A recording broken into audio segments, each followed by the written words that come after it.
தெய்வத்தின் குரல் மூன்றாம் பாகம். சமூக தனி வாழ்க்கை நெறிகள், பரோபகாரம், அந்தரங்க சுத்தம் அவசியம். அனைத்து அரண், அதாவது சர்வ தர்மமும் என்னவென்றால் அவரவரும் மனத்துக்கண் மாசிலன் ஆதல்.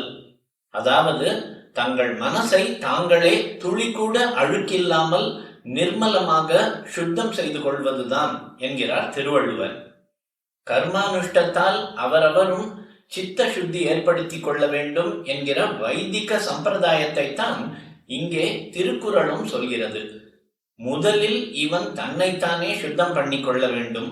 இது இல்லாமல் பரோபகாரம், சோஷியல் சர்வீஸ் என்று கிளம்பினால் அது வெற்று காரியம்தான். தான் அடங்கி இருக்க வேண்டும்.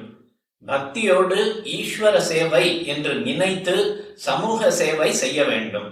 அப்போதுதான் அது பலனளிக்கும்.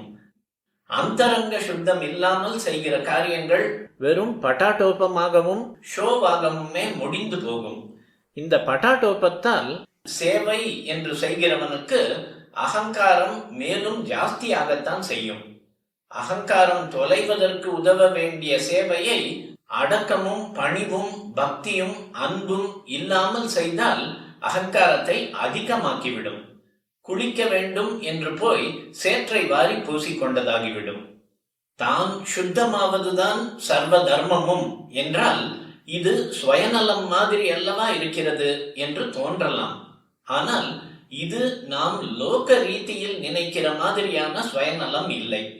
பிரத்தியாரை கஷ்டப்படுத்தியாவது நம் இந்திரிய சுகங்களை பூர்த்தி பண்ணி கொள்வதுதான் தப்பான சுயநலம்.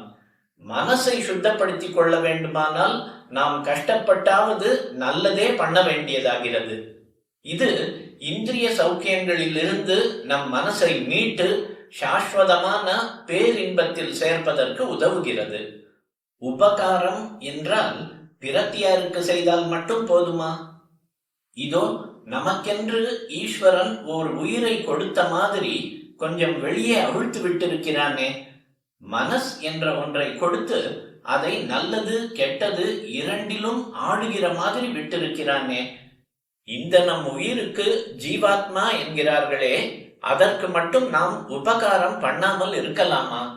மனசை நல்லதிலேயே செலுத்தி பகவான் தந்திருக்கிற வாக்கு, சரீரம் எல்லாவற்றையும் நல்ல பேச்சு, நல்ல காரியங்கள் இவற்றிலேயே பிரயோஜனப்படுத்தி இந்த உயிரை பேரின்ப நெறியில் சேர்க்க நாம் கடமைப்பட்டிருக்கவில்லையா?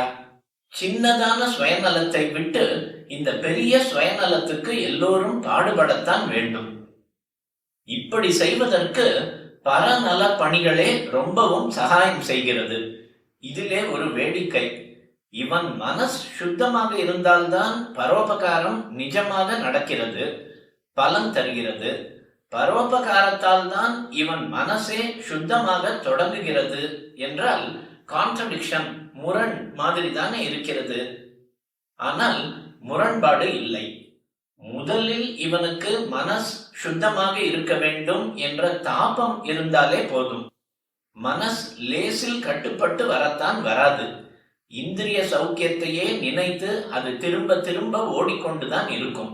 அப்போது ஐயோ இது திருந்த வேண்டுமே என்ற உண்மையான கவலை இருந்தால் இந்த விசாரத்துக்கே ஒரு நல்ல சக்தி, எஃபெக்ட் உண்டு. இப்படி ஒரு தாபத்தோடு பரோபகார காரியங்கள் என்ற லகானை போட்டு அப்போதப்போதும் ஓடுகிற மனசை இழுத்து ஒரு பொது தொண்டில் செலுத்த வேண்டும். ஒன்றுக்கொன்று போஷித்து இட்டு நிரப்புவது காம்ப்ளிமெண்டரி என்கிறார்களே, அப்படி பரோபகார பணி மனசை கொஞ்சம் கொஞ்சமாக சுத்தம் பண்ண பண்ண அந்த சித்த சுத்தியால் நாம் செய்கிற தொண்டும் கொஞ்சம் கொஞ்சமாக சுத்தமாகிக் கொண்டு சக்தியோடு பலன் தர ஆரம்பிக்கிறது. இப்படி பரோபகாரமும் ஆத்மாபிவிருத்தியும் ஒன்றுக்கொன்று கைகோத்து கொண்டு பரஸ்பரம் பலம் தந்து கொண்டு வளர்கின்றன.